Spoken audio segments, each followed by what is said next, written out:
Hello and welcome from Budapest. This is Hungary Reports from Public Media M1, bringing you the latest news from Hungary and the Carpathian Basin in English. I'm Árpád Szőci. Thanks for tuning in.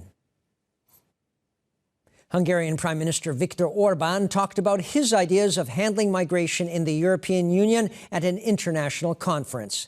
He said that, quote, "The only way is to give all the rights back to the nation-state in relation to migration." He was answering a reporter's question at the Bled Strategic Forum in Slovenia, whose theme is the future of Europe. He added that, in his view, migration does not resolve Europe's demographic problems because migrants would change the cultural identity of Europe, he said.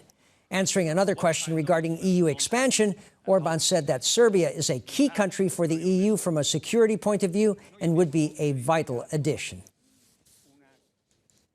And Hungary's Foreign Affairs and Trade Minister said that the coronavirus pandemic and migration form a vicious circle, since the more the virus spreads, the more people will flee their homelands, thus spreading the virus even further.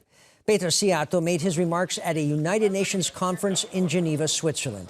He added that coronavirus hits the least developed countries the hardest because they are the most vulnerable. And it is increasingly important to get young people vaccinated for coronavirus. That's what the head of infectology told Public Media's all-news TV station M1.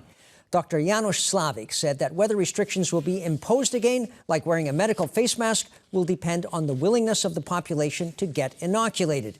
He said more and more people are being admitted to hospital with the disease, and an increasing number of them are youngsters who hadn't been vaccinated. And the Minister of Human Resources said at a school commencement ceremony that he hopes students and teachers will be able to use the building the conventional way and long-term, provided the number of vaccinations rise. Dr. Miklós Kásler made his comments in Taktak-Horkány in northern Hungary, adding that when instruction was online due to the pandemic, it could still be done at a high level, not just because of the teachers, but also because parents and grandparents also pitched in. And an elementary school belonging to the Romanian minority has been renovated.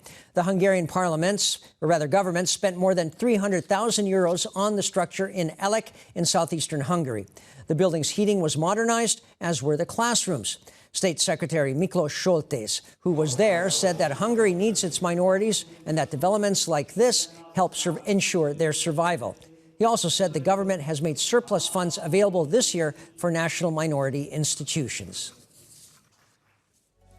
And that's all for now, but please don't forget you can catch Hungary Reports live every night after the 11 p.m. Hungarian language news. You can also watch us in repeats and online. Thanks very much for watching, and viszontlátásra!